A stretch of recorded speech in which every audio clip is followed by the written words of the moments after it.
예, 우리 기도하시면서 오후 예배 드리도록 하겠습니다. 하나님 아버지 감사합니다.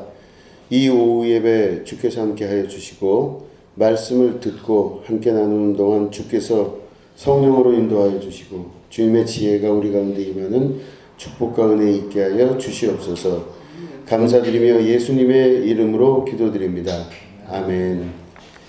예, 우리 하나님 말씀 함께 보시겠습니다. 잠언 3장 27절부터 35절까지의 말씀입니다.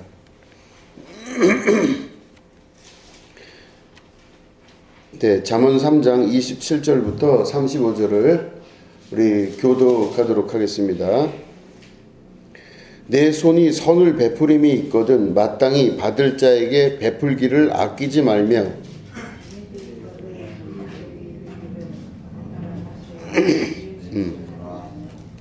내 이웃이 내 곁에서 평안히 살거든 그를 해하려고 꾀하지 말며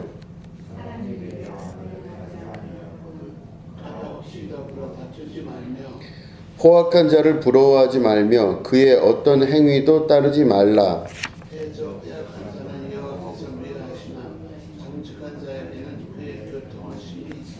악인의 집에는 여호와의 저주가 있거니와 의인의 집에는 복이 있느니라.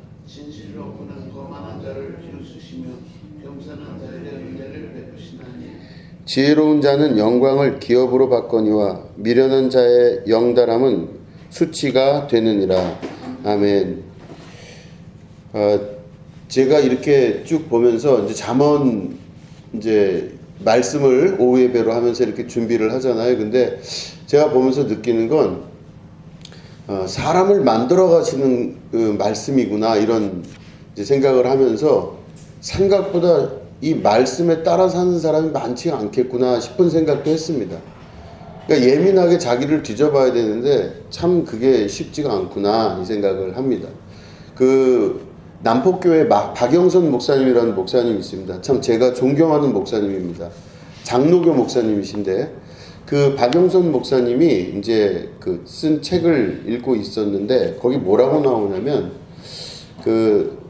자기가 이제 목회를 이제 중년 넘어가면서 한 60 정도 가까이 됐을 때 아마 저 정도 아마 연배일 것 같아요. 그때쯤 60이 조금 안 됐을 때 그때 이제 자기는 잘한다고 해서 이제 설교를 했는데 성도들이 자기가 한 설교를 가지고 무슨 설교를 목사님이 했나 해서 이제 그 예배 끝난 다음에 토론하는 이제 그런 그 시간을 가졌답니다.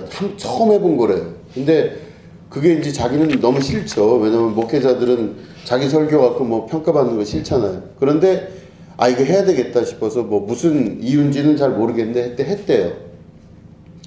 근데 그걸 하고 나서 박영선 목사님이 엄청 큰 충격을 받은 게 자기가 한 설교의 20%도 교인들이 안 들었다는 거예요. 그러니까 전혀 다른 생각으로 들은 거예요.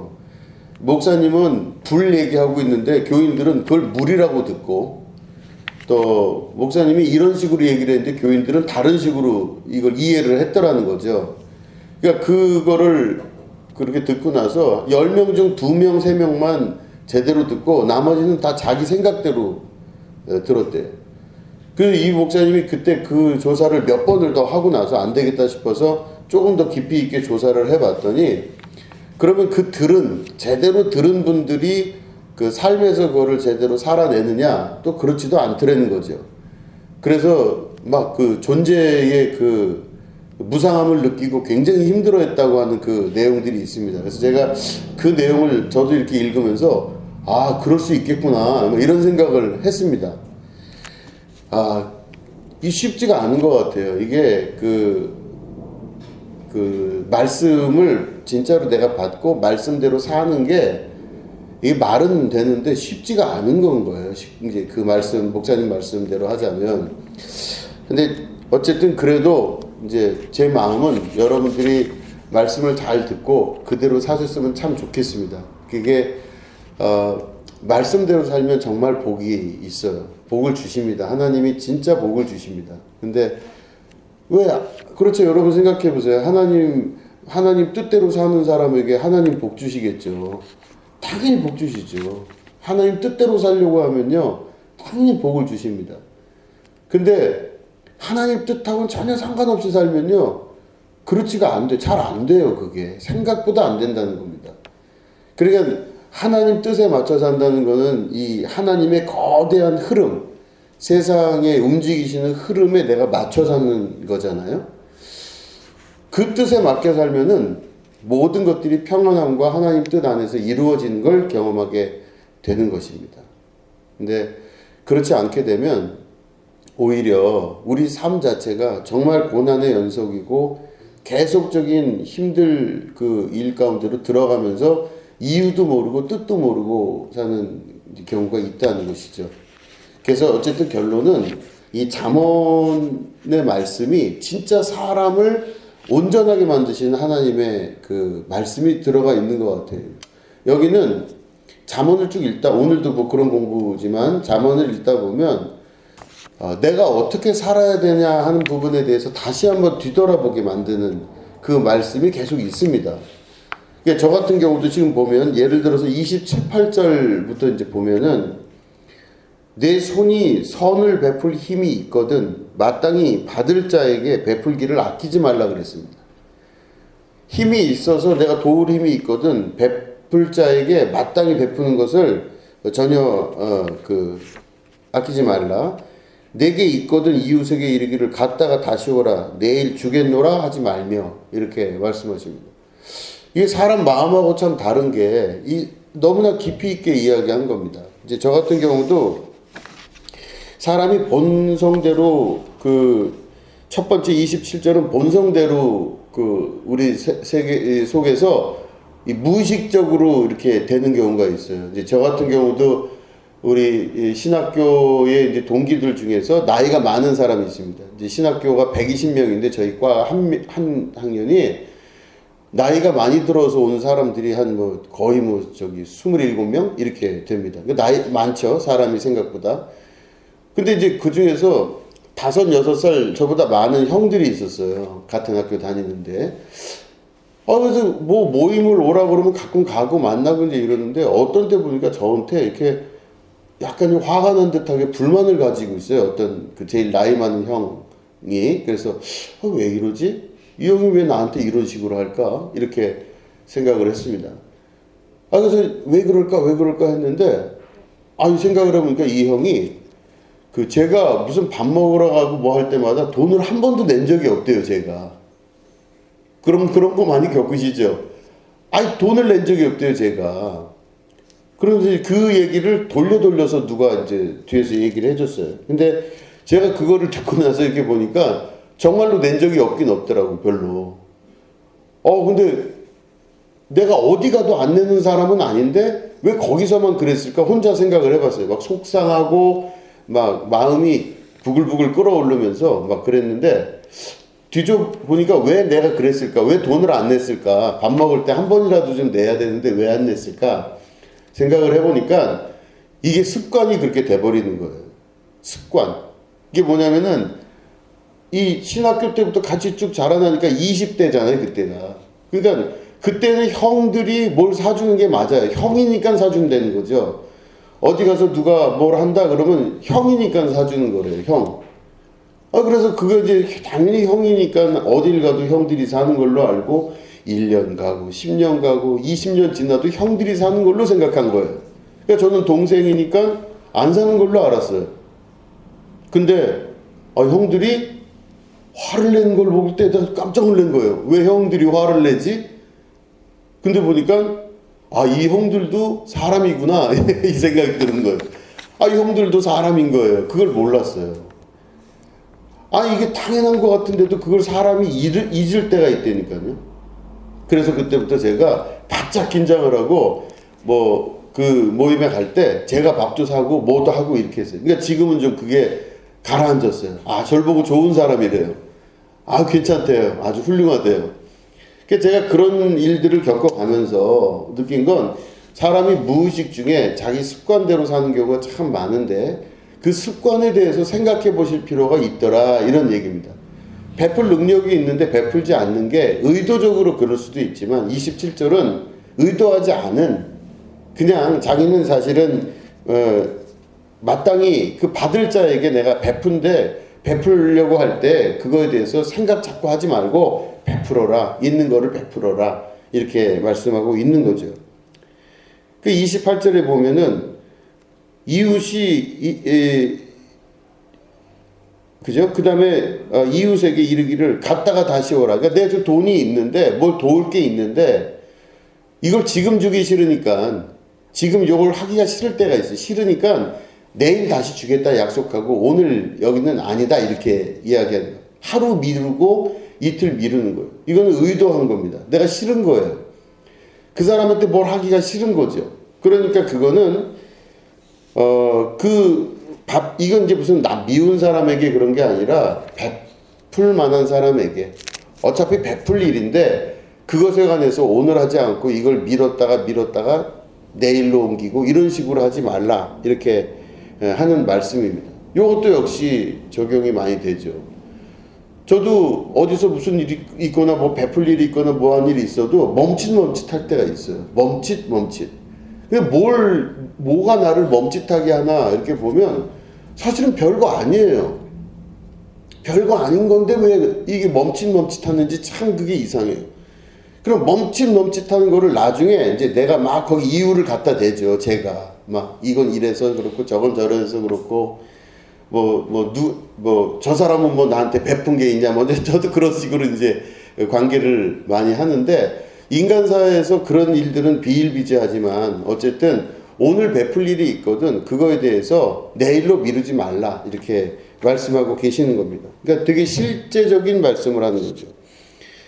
내 이웃이 29절에 보면 내 이웃이 내 곁에서 평안히 살거든 그를 헤아리고 꾀하지 말며 아니 이게 가만히 읽어보면은 아유 내 곁에서 평안히 살고 있는데 그 이웃을 헤아려고 꾀하지 말래요. 그러니까 저는 이거를 말씀을 다시 주석이고 뭐고 다 뒤져봤더니 사람의 본성에 관한 이야기입니다. 사람은 옆에 있는 사람이 내 옆에서 편안하게 있는 꼴을 보기 싫을 때가 있어요. 이상합니다. 저희 집에 고양이가 2마리가 있는데 그 한 마리가 이제 둘째죠. 길고양이입니다. 스트릿보이라고 아주 길거리에서 있던 애를 데리고 온 건데 얘가 가만히 있는데 자꾸 괴롭히고 싶어요. 걔는 그냥 가만히 있어요. 그냥 아무 말도 안 하고 항상 가만히 있는데 왜 그렇게 달려붙어갖고 제가 걔를 괴롭힌지 몰라요. 막 머리를 긁었다가 팔을 잡아당겼다가 뭐 제가 계속 그래요. 그러니까 그 친구도 저한테 나름대로 물고 뭐 핥히고 난리가 나는 거죠. 그래서 내가 가만히 생각을 해보니까 왜 나는 그렇게 가만히 있는 애를 괴롭힐까?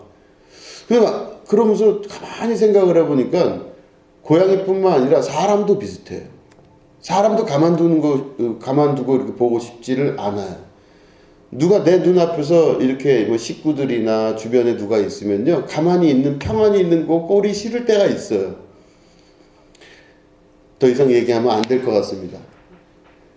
그러니까 내 옆에 평안히 있는 그 사람을 해하려고 꾀하지 말라 그러는데 난 이 말씀이 진짜 이상했는데 이제 생각을 깊이 있게 해보면 우리 본성 안에 사람들을 해하고자 하는 그러니까 편한데 그 사람을 가만히 두고 싶지 아니하는 그런 본성들이 있는 겁니다. 참 이상하다는 거죠.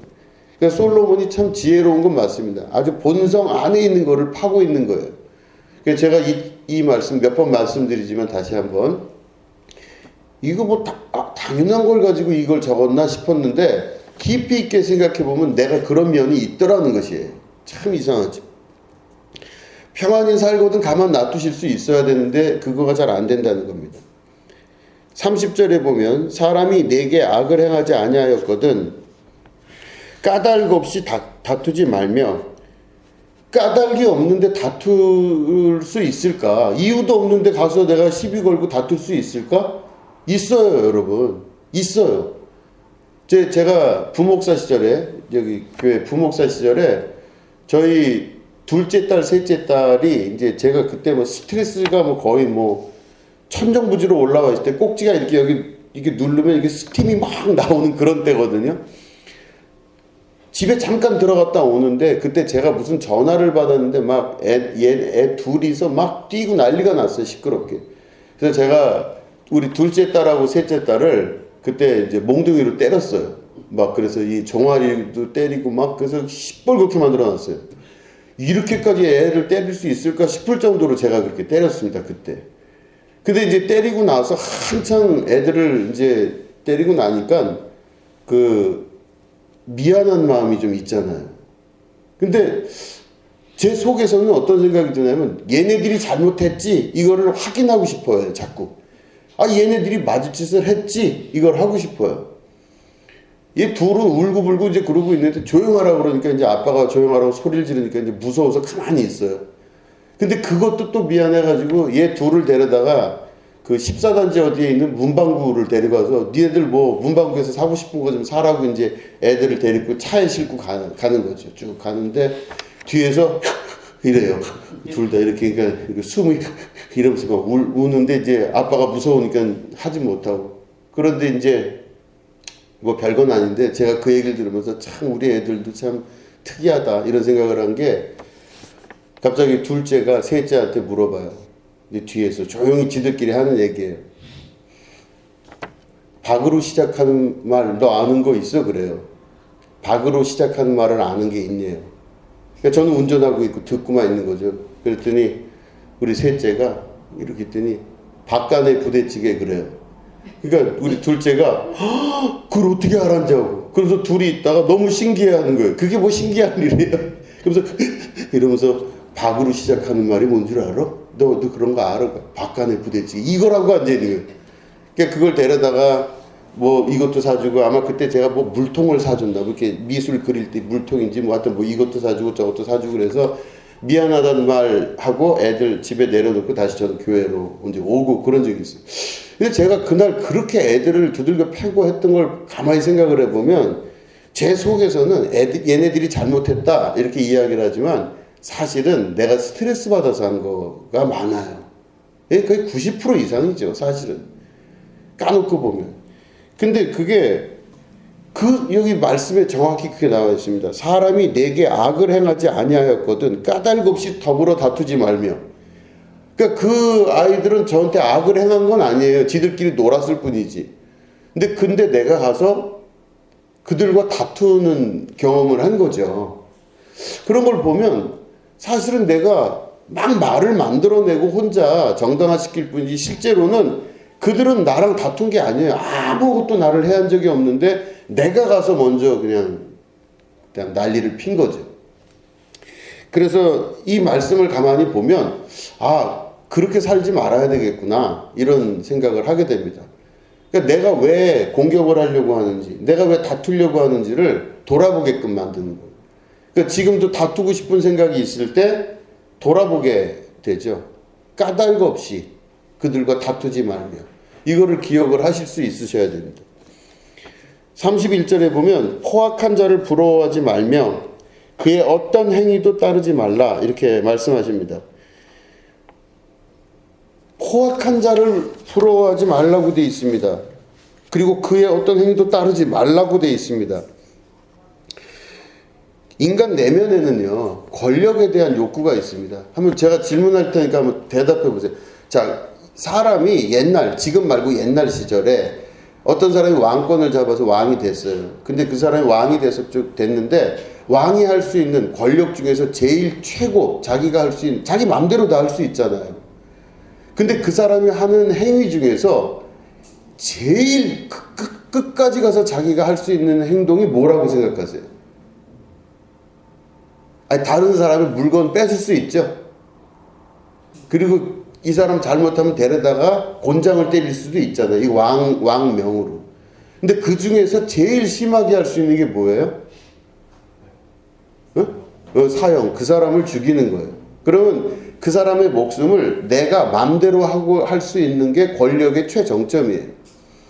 그 사람의 목숨을 내 맘대로 하는 게 권력의 정점인데 그래서 사실은 그 사회계약론이라는 이제 17세기에 나왔던 그 존 로크부트에서 이런 사람들 얘기가 권력을 가진 사람이 권력의 모든 걸 다 활용할 수 없도록 다시 말해 마지막까지 가서 그 사람의 생명 혹은 그 사람의 이런 것들을 건드릴 수 없도록 사회라는 게 만들어진 거예요. 그 사회는 이 사회가 만들어지면 여기서 제일 강력한 사람일지라도 다른 사람의 생명을 해할 수가 없다. 이게 사회가 구성된 기초입니다. 아주 기초. 이게 이제 소위 근대 사회 계약론이라고 하는 부분에 나온 내용이에요. 그런데 희한한 것은 사회가 그렇게 계약이 됐는데, 그러면 다시 말해 그 사회에서 아무리 최고의 권력을 갖고 있어도 그 사람이 어떤 사람의 생명을 없앨 수는 없다. 이게 이제 사회 계약이에요. 이 근대로 넘어오면서. 그런데 희한하게 사람들은 그 권력, 다시 말해 최고의 권력을 소망하고 갖고 싶어 해요. 그 다른 사람을 해하고 다른 사람을 장악하고 싶어 하는 그 무의식적인 의지가 다 있는 거예요. 그래서 권력자에게서 권력이 많이 뺏겨졌습니다. 사회가 점점 근대화되고 발전되면서 산업혁명이 일어나고 근대사회로 넘어오면서 최고 권력자의 권력이 점점 없어졌어요. 옛날 같지가 않아요. 지금은.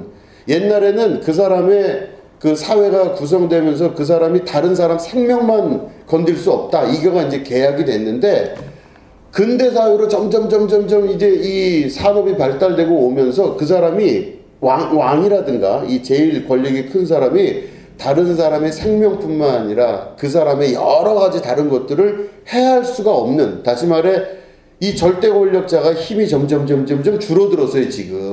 지금은 아무나 함부로 그렇게 할 수도 없어요. 제일 큰 권력을 갖고 있어도 한 사람을 함부로 할 수가 없는 게 현대 권력입니다. 자, 그런데 말씀드린 대로 사람들은 그 권력이 점점 줄어들었지만 욕망은 그대로 남아있어요. 우리 모두 한 사람 한 사람이 전부 남아있어요. 어린아이부터 다 그 권력이 있어요. 아주 어린아이 있잖아요. 3살, 4살 때 세상을 알기 시작하면서부터 이 아이들의 기본적인 본성 안에는 이 권력을 쟁취하고자 하는 욕구가 있어요. 이게 계속 자라나요. 그러니까 여러분 애들 우습게 보시면 안 돼요. 5살짜리 애도요, 권력을 쥐고 싶어 해요. 지 맘대로 하고 싶어요. 이게 점점 줄어든 거예요. 여러분 애기 때 보면 애기가 어떻게 해요? 막 울죠. 막 애기가 울어요. 근데 애기가 우는데 그 애기가 그러면 울면 어떤 일이 벌어져요? 엄마나 아빠가 와서 그냥 할머니 할아버지 와서 달려들죠. 그냥 안고 얘가 뭐 똥을 쌌다 오줌을 싸서 기저귀를 갈아야 된다, 젖을 먹여야 된다, 재워야 된다 그러면서 걔는 운 거밖에 없는데 주변에 있는 사람들이 난리가 나서 그냥 막 뭐 왕처럼 막 이렇게. 그럼 그 어린아이가 어떻게 되겠어요? 자기가 왕인 줄 알잖아요. 울면 되는데. 울면 되는데 얘가 이제 그 습관이 몸속에 무의식으로 남아있는 상태에서 자기가 이제 시간이 지나다 보니까 조금 울면 이제 맞아요. 그리고 조금 가면은 막 울어도 가만 놔둬요. 엄마나 아빠나 신경을 잘 안 써요. 그러니까 얘가 잃어버린 권력에 대한 욕구가 무의식에 남습니다. 그럼 자기가 빼앗긴 권력을 찾으려고 하는 게 평생 쫓아가는 권력이에요. 그게. 왜 내가 울면은 다 쫓아왔던 사람들이 지금은 내가 우는데 한마디 말도 안 하고 내가 말하는데 내 말 듣는 사람이 없어요. 그럼 그 허망함 때문에 계속 잡으려고 해요. 이게 바로 권력의 의지를 말합니다. 인간은 계속 권력을 탐하려고 해요. 그런데 보니까 여기 보면 뭐라고 돼 있어요? 포악한 자를 부러워하지 말며 그의 어떤 행위도 따르지 말라 돼 있습니다. 솔로몬이 왕이었잖아요. 왕이었어갖고 모든 권력을 쥐고 있던 사람인데 왕으로서 할 수 있는 최고의 포악함도 다 갖고 있을 수 있는 사람인데 사람들의 심리를 본 거예요. 이 사람들이 지금 솔로몬이라고 하는 자기를 바라보는 거를 역으로 본 겁니다. 자기를 부러워하는 게 왜 부러워할까? 솔로몬을 부러워하는데 왜 부러워할까? 왕이니까 부러워하겠죠. 먹고 사는 문제 정도가 아니라 자기 바로 밑에 있는 사람들은 먹고 사는 것도 다 하잖아요. 그죠? 왕 바로 밑에면 그래도 고관 대신들인데 다 먹고 살만한데 왜 그래도 저놈들이 나를 부러워할까? 마지막 권력. 다른 사람을 자기 마음대로 하고자 하는 권력이 욕심이 그 속에 있는 겁니다. 자, 그렇기 때문에 그 마지막까지 다른 사람을 자기 마음대로 하려고 하는 욕심이 있는 사람을 여기는 포악한 자라고 이야기했어요. 그리고 그 어떤 행위도 따르지 말라 이렇게 말씀하고 있는 것입니다. 인간 본성 안에 있는 내면적 심리에 아주 깊은 곳을 찔러주는 겁니다. 다른 사람을 내 마음대로 하고 싶어하는 욕심, 내 마음대로 그 사람을 다룰 수 있는 환경을 조성하는 것, 이게 인간 본성 안에 있는 무의식적 권력 욕구라고 볼 수가 있는 것이죠. 그렇기 때문에 이 권력을 사용하려고 하는 여러 가지 일들 때문에 모든 문제가 인간사에서 발전을 하고 또 발달을 하게 되는 것입니다. 그렇기 때문에 이 말씀을 잘 기억하시면서 우리가 가지고 있는 그 본능적 욕구 중에서 포악한 자가 하는 권력에 대한 욕구를 우리가 온전히 포기할 수 있으셔야 돼요. 그리고 따라도 하지 말라 하시는 말씀을 들을 수 있으셔야 됩니다.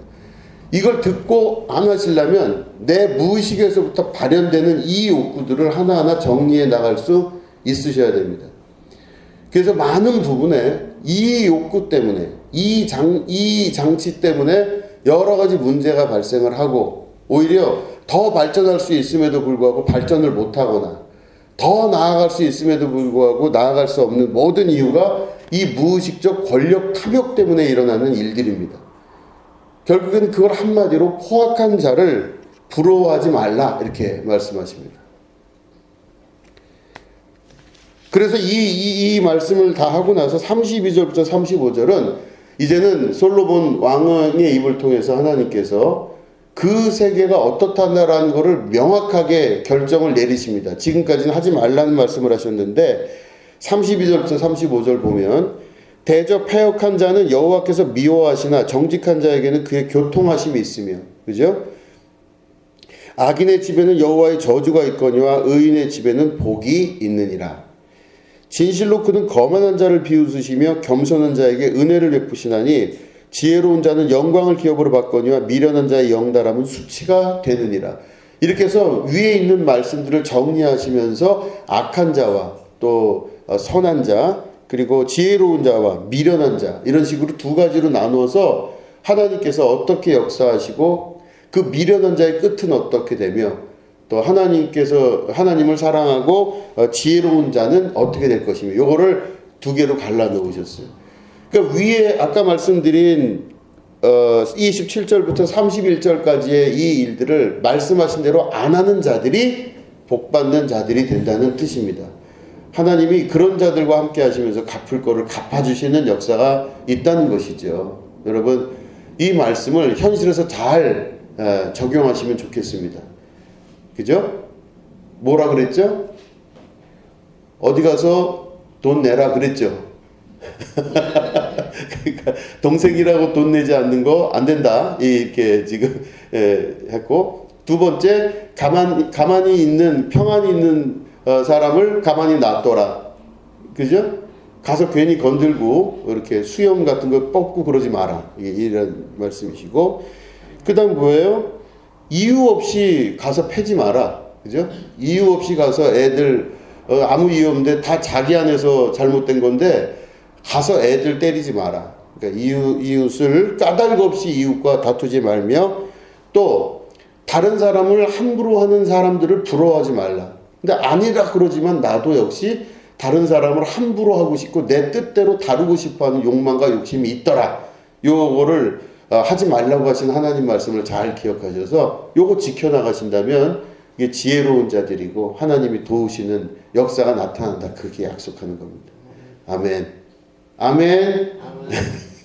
예, 기도하겠습니다. 하나님 아버지, 주님께서 주신 말씀 기억하고 또 기억하게 하여 주시옵소서. 삶에서 직접적으로 이 말씀을 실행할 수 있도록 도와주시옵소서. 하나님께서 주신 지혜로운 자가 되기를 원합니다. 잠언을 통하여 삶의 구석구석마다 펼쳐지는 하나님께서 주시는 지혜를 활용할 수 있는 축복이 있게 하여 주시옵소서. 감사드리며 예수님의 이름으로 기도드립니다. 아멘.